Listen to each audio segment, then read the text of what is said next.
के शुरू में एक बहुत ही काबिल साइंटिस्ट हेलन बेंसन को दिखाते हैं, जो जेनेटिक बायोलॉजी और दुनिया के बाहरी जीवों की एक बहुत बड़ी साइंटिस्ट है। वो एक यूनिवर्सिटी में प्रोफेसर भी है, जो एक दिन अपने काम के बाद रात में अपने घर पहुंचती है तो वहां उसका एक बेटा भी दिखाते हैं जिसका नाम जैकब है। तो घर में जब हेलन जैकब के लिए डिनर रेडी कर रही होती है तभी उसके पास अमेरिकी गवर्नमेंट की तरफ से एक कॉल आती है, जहां उसको इंस्ट्रक्शंस दी जाती हैं कि अभी कुछ देर में हमारे कुछ लोग फुल सिक्योरिटी के साथ आपके घर पहुंचने वाले हैं और आपको उनके साथ जाना होगा। हेलन अभी कॉल पे होने वाली बातें समझने की कोशिश कर ही रही थी, तभी उसके घर के दरवाजे पे अमेरिकी सरकार की बहुत सारी गाड़ियां पहुंच जाती हैं, जो हेलन को अपने साथ चलने का बोलते हैं और ये भी कहा जाता है कि आपको सब कुछ रास्ते में समझा दिया जाएगा। तो हेलन, जिसके पास कोई दूसरा ऑप्शन नहीं था, वो उन लोगों के साथ चलने के लिए मान जाती है और फिर रास्ते में हेलन के बार बार पूछने के बाद उसको बताया जाता है कि ये सब नेशनल सिक्योरिटी का मामला है और इससे ज्यादा मैं आपको कुछ नहीं बता सकता क्योंकि हमें भी इतना ही बताया गया है। फिर जब हेलन को फुल सिक्योरिटी के साथ एक फौजी बेस पे ले जाते हैं, जहां से उसको एक बड़े हेलीकॉप्टर में बिठा दिया जाता है, जिसके अंदर और भी बहुत सारे अलग अलग महारत के साइंटिस्ट बैठे हुए थे, क्योंकि उनको भी इसी तरह घर से उठाकर लाया गया था। जिसके बाद उन सबको लेकर अमेरिका के शहर न्यू जर्सी में लिनवुड मिलिट्री बेस ले जाते हैं। तो वहाँ हेलन को अपना एक पुराना दोस्त माइकल मिलता है, जो अमेरिकन नेशनल सिक्योरिटी में एक बड़ा अफसर है और उसी ने हेलन का नाम साइंटिस्ट की लिस्ट में दलवाकर उसको यहाँ बुलवाया था, क्योंकि जो हालात चल रहे हैं उसमें हेलन जैसे साइंटिस्ट की जरूरत पड़ सकती है। और फिर माइकल हेलन को बाकी सब साइंटिस्ट के साथ मीटिंग रूम में ले जाकर दुनिया पे आने वाले बड़े खतरे की सिचुएशन बताता है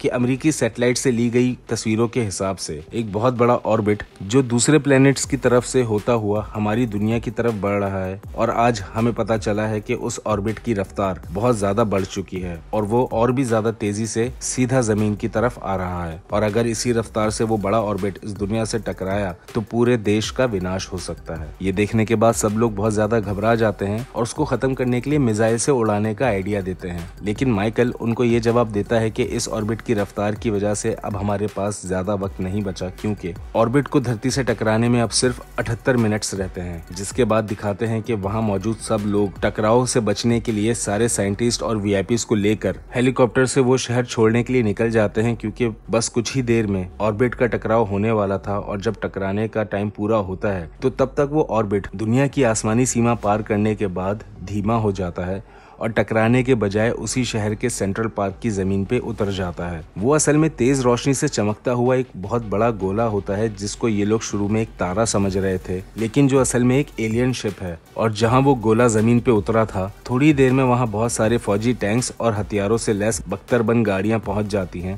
जिनके साथ वो साइंटिस्ट की टीम और हेलन भी उस गोले की जगह पहुंचते हैं। तो अचानक उस गोले में से कुछ हलचल होती है और उसकी रोशनी भी बहुत ज्यादा बढ़ जाती है, जिसके बाद वहाँ सबको उस गोले से कोई बाहर आता हुआ नजर आता है, जो एक एलियन है। हेलन उस एलियन को देखने के लिए उसके करीब जा रही होती है, लेकिन इतने में कोई उस एलियन पे गोली चला देता है, जिससे वो बहुत बुरी तरह जख्मी हो जाता है। और ये हमला होने के बाद उसी बड़े गोले में से एक और बहुत ही विशाल एलियन रोबोट निकलता है, जो गोली का हमला होने की वजह से एक्टिव हुआ था और बाहर आकर अपनी खतरनाक पावर से उसकी रेंज में आने वाली हर बिजली से चलने वाली चीज को वो ठप कर देता है और एक बहुत तेज फ्रिक्वेंसी की आवाज छोड़ता है, जिसकी वजह से वहां मौजूद हर इंसान उस हाई फ्रिक्वेंसी आवाज की तकलीफ से गिरने लग जाते हैं। और वो रोबोट आगे बढ़कर उस एलियन के साथ मौजूद हेलन को भी मारने के लिए उठा रहा होता है, लेकिन तभी वही एलियन उस रोबोट को रुकने का इशारा करता है, तो वो रोबोट वहीं बंद हो जाता है, जिसके साथ वहां बिजली भी वापस आ जाती है। फिर वहां मौजूद सब लोग उस एलियन की जान बचाने के लिए उसको हॉस्पिटल ले जाते हैं, जहां एक डॉक्टर एलियन का ऑपरेशन करके गोली निकाल रहा होता है। तो उस डॉक्टर को एलियन के मांस के अंदर एक और बॉडी मिलती है जो बिल्कुल इंसानों की तरह है। जिसके बाद डॉक्टर उस एलियन के ऊपर का सारा मांस निकाल कर जब देखता है तो वो एलियन दिखने में बिल्कुल एक इंसान के जैसा है। तो वो सब लोग ऑपरेशन होने के बाद उसके होश में आने का वेट करते हैं, ताकि एलियंस का धरती पे आने का मकसद जान सके। तभी ये भी दिखाया जाता है कि ये एलियन बहुत तेजी से बढ़ रहा है और उसके जख्म भी बहुत ज्यादा तेजी से ठीक हो रहे हैं। वहीं अमेरिकी सरकार को दुनिया भर से ये भी खबरें मिल रही होती हैं कि सेंट्रल पार्क की तरह दुनिया के अलग अलग शहरों में इसी तरह के एलियन एलियन गोले उतरे हैं जिनकी वजह से पूरी दुनिया में अफरा तफरी का माहौल बन चुका है। फिर जब उस एलियन को होश आता है और उससे पूछताछ की जाती है तो वो एलियन जो इंसानी जुबान बोल सकता है वो अपना नाम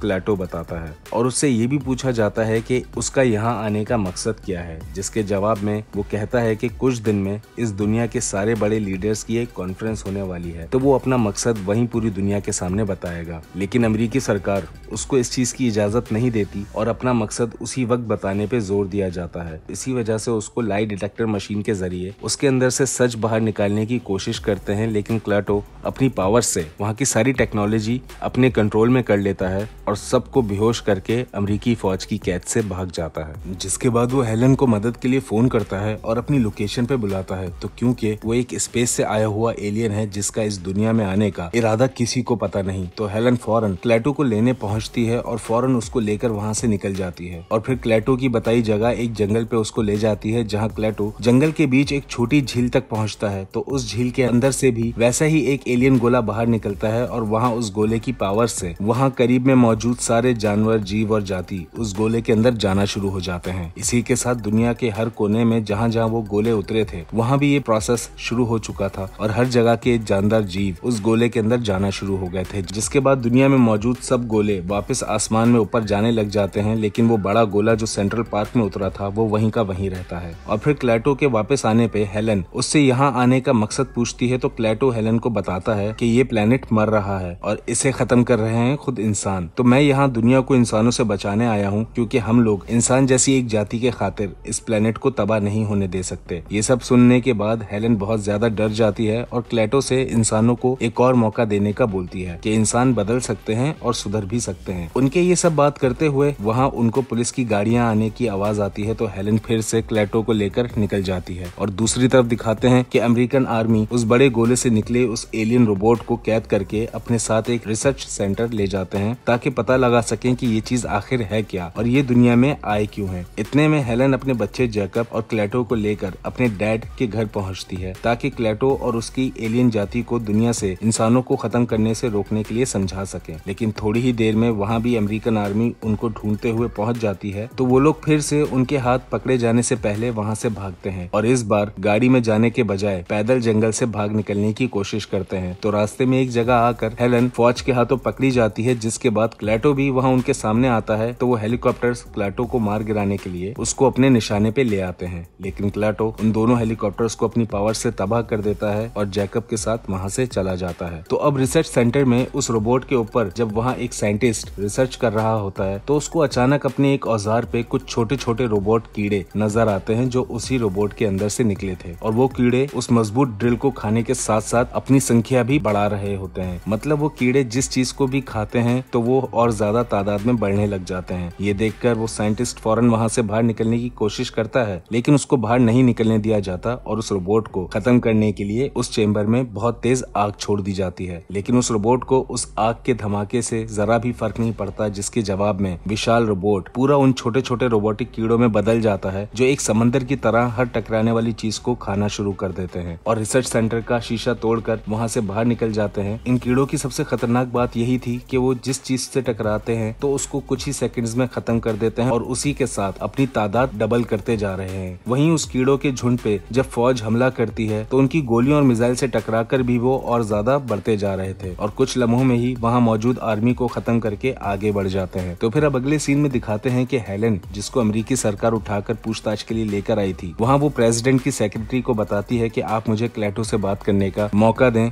मैं उसको समझा सकती हूँ और इंसान जाति खत्म होने से रुकवा सकती हूँ। तो अमेरिकी सरकार, जिसके पास अब कोई चारा नहीं बचा था, वो हेलन को ये मौका दे देती है। तो माइकल उसकी मदद करने के लिए उसके साथ चलता है और वो दोनों ढूंढते हुए जैकब और क्लैटो तक पहुंच जाते हैं, जब तक वो कीड़ों का झुंड भी उस आबादी वाले शहर तक पहुंच चुका था और पूरा शहर उस झुंड की वजह से तबाह होता जा रहा था। वहीं हेलन भी किसी तरह अपनी बातों से क्लैटो को ये सब रुकवाने के लिए समझा देती है कि इंसानों को बस एक मौका दो, इंसान जरूर सुधरेंगे और इस दुनिया को फिर से बेहतर बना लेंगे। तो क्लैटो यहाँ पे बोलता है कि ये सब खत्म करना इतना आसान नहीं है और इसकी बड़ी कीमत चुकानी पड़ सकती है। जिसके बाद वो सब लोग दोबारा सेंट्रल पार्क के लिए निकलते हैं, जहाँ वो बड़ा एलियन गोला मौजूद है। लेकिन अमेरिकी सरकार वहाँ क्लैटो के साथ साथ उस बड़े गोले को भी तबाह करने के लिए जहाज से खतरनाक बमबारी करवा देते हैं, ये जानते हुए भी कि वहाँ हेलन और उसका मासूम बच्चा भी है और उनका खुद का ऑफिसर माइकल भी मौजूद है। लेकिन फिर भी उस एलियन को खत्म करने के लिए वो उनकी कुर्बानी दे देते हैं। लेकिन उस बमबारी में हेलन, जैकब और क्लेटो तो बच जाते हैं, लेकिन माइकल मारा जाता है। इतने में वो एलियन कीड़ों का झुंड बहुत बड़े हिस्से में फैल चुका था,